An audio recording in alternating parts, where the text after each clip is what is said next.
What are kinesthetic talents and awareness? How is it that we can best connect to this body awareness and intelligence and be able to leverage that in everyday life? All great questions. Let's jump into it.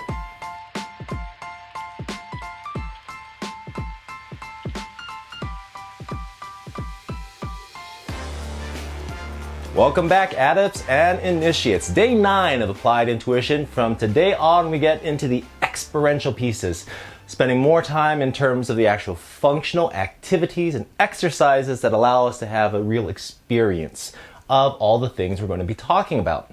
Today we're going to be talking about kinesthetic awareness, and for the next 3 days, that's going to be our focus. I'm going to introduce some thoughts and concepts today, give a little bit more information on that, and then straight into the exercises we'll go at the second half of today's session, tomorrow, and the day after. So kinesthetic awareness is something that's near and dear to my heart, and very much something that I have in-body and embody. Now what that means is kinesthetic awareness is my secondary level of intelligence. It is the antenna that allows me to interact with my physicality and the world of matter. Now when we talk about our kinesthetic awareness, it's something that really is very important because all of us are navigating through this world. And again, we all have access to this intuitive talent and this bodily intelligence. So what we're going to talk a little bit about today is the kinesthetic aspect. Break it down in terms of what those parts and pieces are, so you have that in your mind in terms of what we'll be working with, and then we're going to transition directly into an experience, actually 2 experiences today, in terms of accessing readily and steadily this level of intuitive talent. Now, what we'll be going through with all of the talents is basically laying this out so that we have common knowledge that we can share and provide context for what it is that we're going to be going into. When we talk about kinesthetics, we are talking about the physical body, right? Now, back in my training days, one of the things that I would look at is our thresholds, right? When I was doing fitness training and athletic training, I would look at thresholds. There's an absolute point where our body can no longer go past, right? If you're in the gym, for example, and you're doing bicep curls and you're squeezing and you're going to a point where it just can't, we can will as much as we want to. However, unless we're willing to sway and to swing and to kind of cheat the movement, our bodies are built in with this absolute threshold. It is a safety precaution. It's something that allows the muscles to recognize that there is an inherent danger with this action. And so when you get to that point of squeeze, and then we're not able to get past a certain point, that is a threshold. Now, the thing about thresholds is that it's an absolute. And so when we talk about the physical body, one of the things about kinesthetic, intuitive awareness and talents is, by far, if we know how to access it, it is the most accurate intuitive talent of them all. We've seen things in terms of everything from John Dee, who was a Renaissance era magician, if you will, who would find information through scrying. We've seen things in terms of David Hawkins talking about muscle testing, for example, and how that can provide instantaneous feedback of what is and what is not in our best interest. And so all of these things abound when we actually are able to connect. And there's a caveat to this, there's a condition to this. When we are able to deeply connect with the intelligence of our body, that intuitive talent can tell us with a higher degree of accuracy, more so than psychic, empathic, and energetic, what is and what is not. Now, when we look at this then, path. This is generally, I spoke a little bit about yesterday in terms of how our intuitive talents really is what we are here to do. And so this is the path of the builder. Because kinesthetics are very adept in physical reality, right? Not just high body awareness, which that is definitely a part and piece of it, but also being able to navigate physical reality. That means that there's a high level of capability and potentiality that kinesthetics have to impact not just their own physicality, the world around them as well. So path of the builder means that ultimately kinesthetics are meant to create something. And that creation can be a matter of safety as a warrior. That can be a matter of beauty, in art. That can be a matter of buildings and structures. Kinesthetics have this innate capability, this high sensory capacity that allows them more so apt and able than others to navigate the physical world. Now, element. When we talk about the elements, fire, wind, water, earth, this is definitely an earth element. And that's important because kinesthetics need nature. Kinesthetics require being able to reinsert back into the natural world. One of the regular things that I do daily is walking barefoot on the ground, this concept of grounding. However, beyond that, I also, malama'aina, I like to work the land and take care of the lands that I'm upon, because there is just something about the sensation. Again, kinesthetics, having that physicality, have a higher sensory capability than others, meaning smell, scent, specifically tactile pieces. So the feeling and the sensation of my feet, bare feet on the ground, on the grass, in every blade of grass, the granules of sand, whatever it is something that is a sensory input that my kinesthetic awareness really generally enjoys.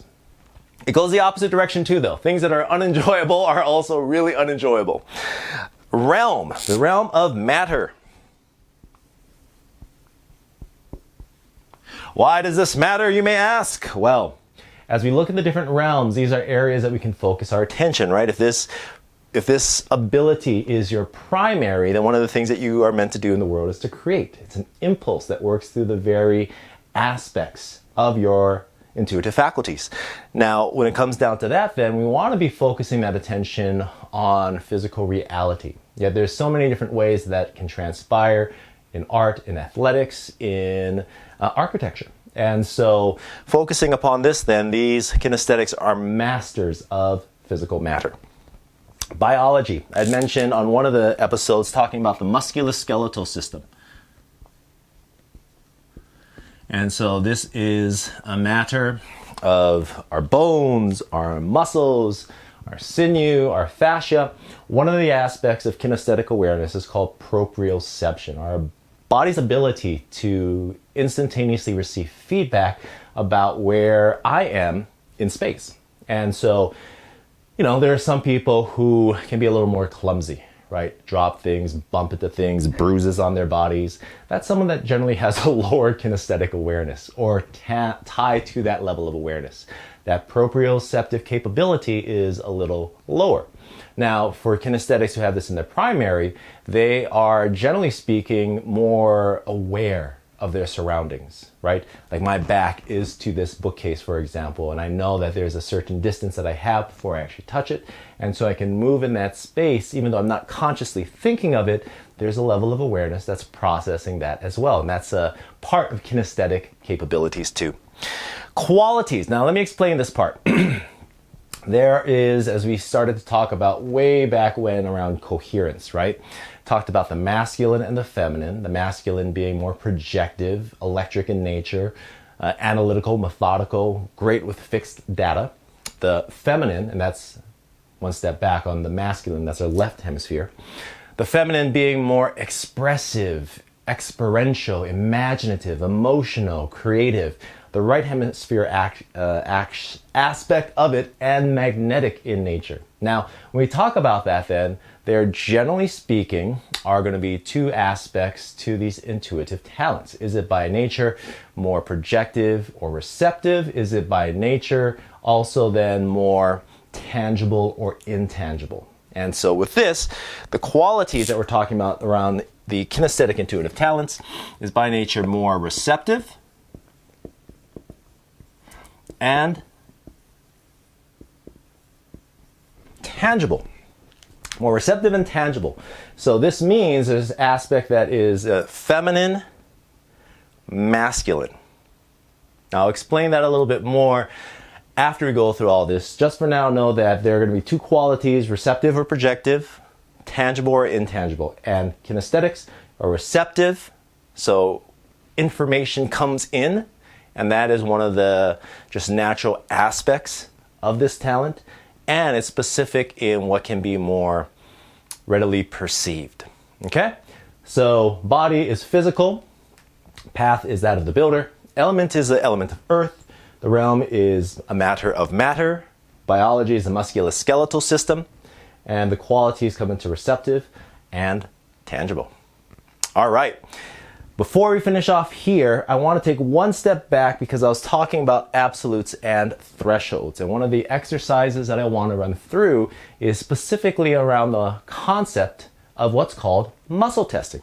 Now, muscle testing is a great thing that can be used for pretty much anything and everything. I use it daily to test what my body's intelligence and my intuitive talents have to say about certain decisions. Now, the thing about our decisions is they are effectively can, ultimately work in our highest best interest and for the greatest good, and they can serve a certain purpose. However, if we're talking about, generally speaking, the economy of energy, how we decide to utilize our own life force energy, there are certain things that are, more advantageous, better for us, are more in alignment with what it is that we truly want and desire, and there's others that are not.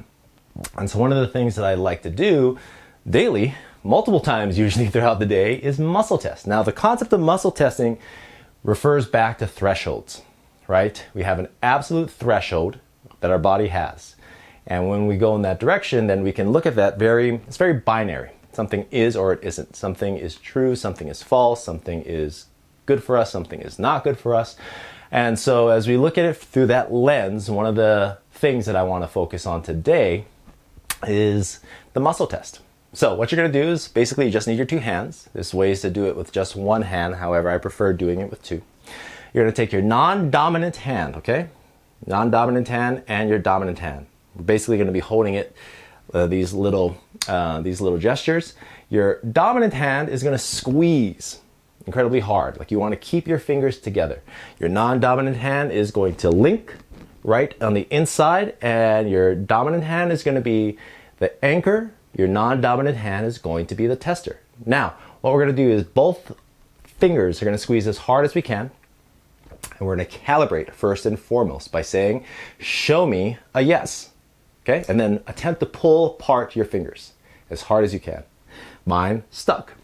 Okay? Show me a yes. Okay, that's 2 times. Show me a yes. 3 times, okay? It's stuck. You're thinking, well, what does that mean? It means that, basically it means yes. Something is true, okay? Show me a no is different though. Same motion. We're gonna pull apart as hard as we can. Show me a no. Now, what ended up happening is my dominant hand was the anchor, and as I pulled across, something was a no or false. My non-dominant hand, my left hand, opened up as I pulled apart. Now what that means is something is false. Something is a no. Something makes us weak. And we're going to have an experience of that in just a moment. So we calibrate 2 more times. Show me a no. Show me a no. Okay? Now what we have, it's again binary. Yes or no, true or false.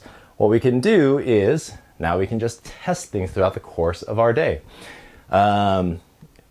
Is it in my highest best interest? So you want to ask yourself a yes or no question. I like to preface it with, is it in my highest best interest and for the greatest good?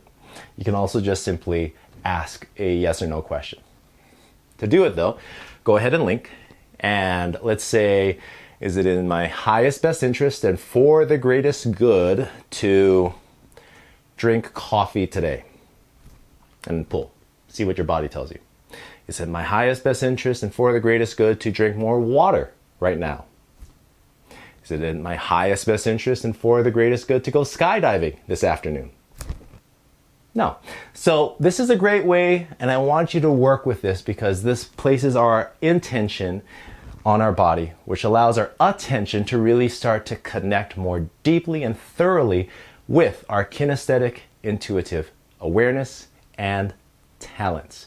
Muscle testing is terrific. I'll link another video that goes a little bit more extensively through what that is. Welcome. Next, let's go into our coherence breathing. We'll drop into that ability to connect to our intuitive abilities and talents, go further in terms of actually connecting further with our kinesthetic awareness. Then have an experience of the sensations of being uplifted as well as being depleted. For now, though, find yourself a comfortable position, and I invite you to close your eyes. And when your eyes are closed, just go ahead and take a breath. Breathe easily, breathe normally, breathe naturally.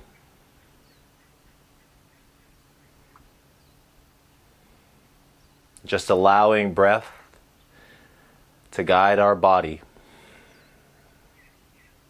to connect,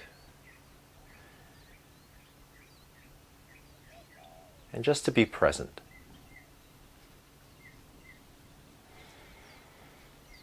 And as you breathe, just notice the passage of air.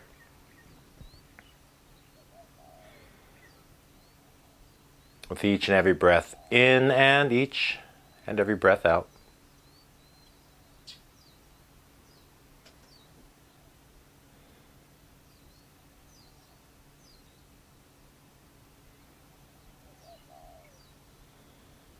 Setting an intention now just to connect with the awareness of the body.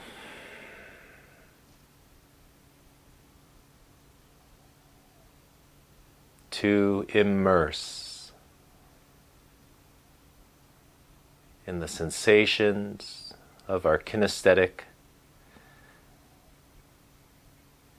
awareness and talents.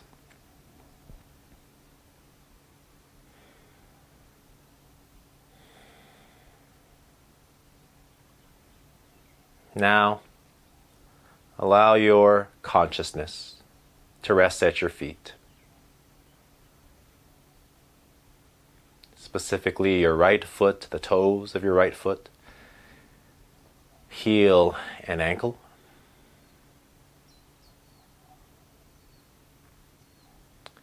And that of the left-hand side as well.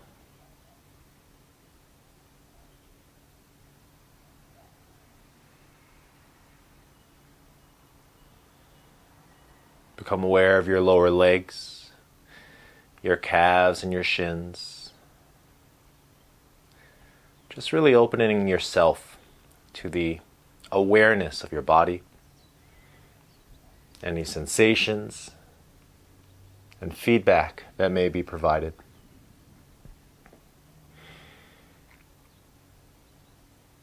Allowing and enabling communication with your physical body.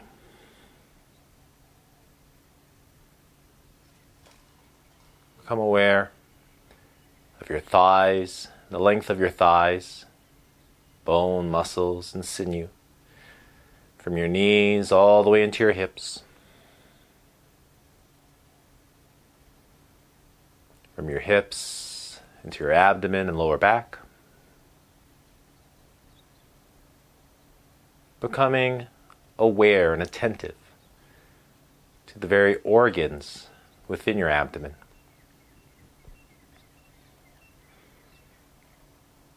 Notice now your fingertips, your fingers, your hands and wrists. Focusing attention now upon your left arm, from wrist all the way into shoulders, and that of the right hand side as well.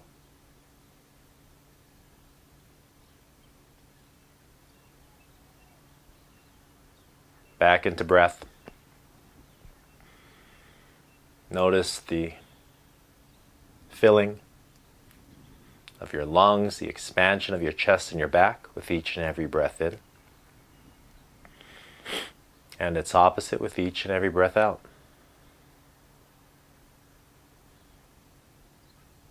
Tuning into the passage of breath and the very beating of your heart.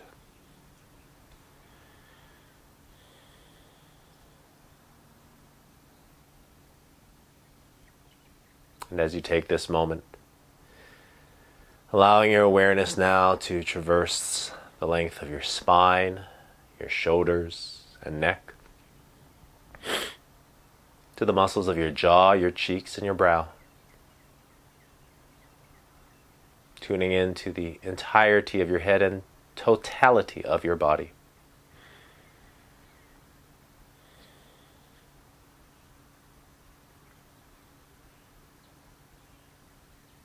take a moment merely to witness any sensations, any feedback, any information that your body provides.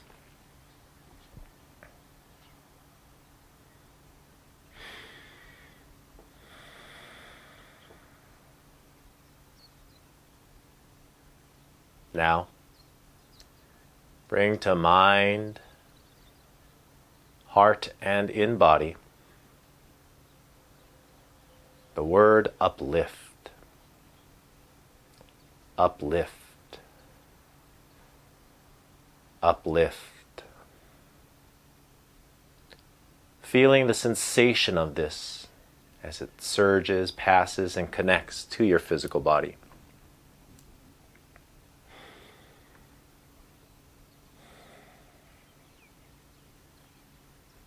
Next, bring to mind, heart, and within body the word deplete. Deplete. Deplete. Again, notice any sensations and feedback that your body does provide.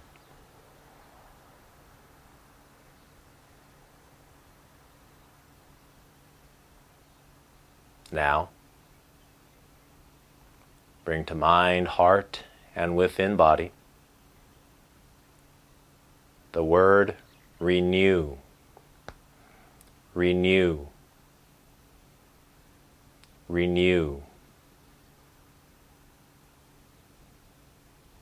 Once again, allowing the sensations, the energy and frequency of this word and experience to be held within your physical body.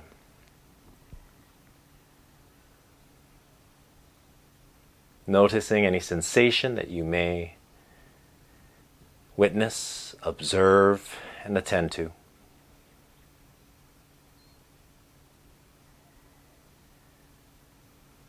Acknowledging the sensations of what is true for us, which renews and uplifts,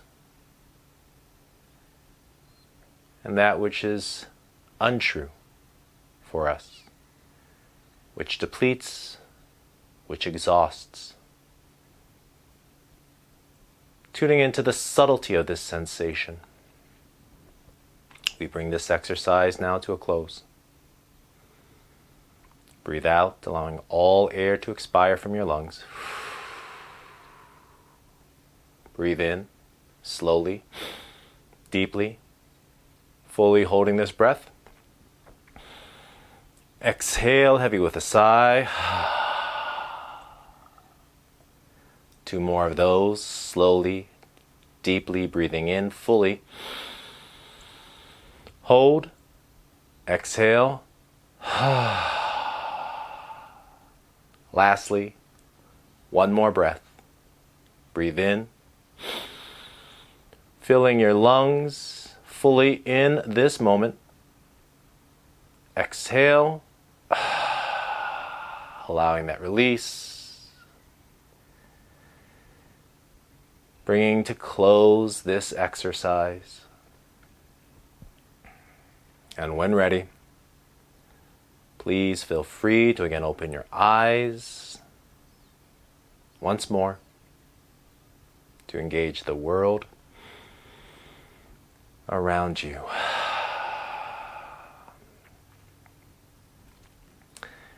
Welcome back. That was a terrific exercise to go through the process of connection. Getting ourselves into a comfortable space, closing our eyes in this case, going through a few rounds of our coherence breathing, which will be key to dropping into that more intuitive state. Then, allowing ourselves to really connect with the intelligence of the body, the sensations of our kinesthetic intuition. Did you notice any sensations or difference in sensations between uplift and deplete? Coming back to our muscle testing, we are more resonant and aligned with certain things and less with others. Our body will tell us. And so, for a little bit of extra work, I'd like you to just journal on that experience of what you had today. And for the different choices that you have for the remainder of this week, take a moment and see if you can listen to what it is that your body communicates to you. And in doing so, can you connect with the level of information that kinesthetic awareness is able to provide? For today, that's it though. Love and aloha. Take care, and ahui ho.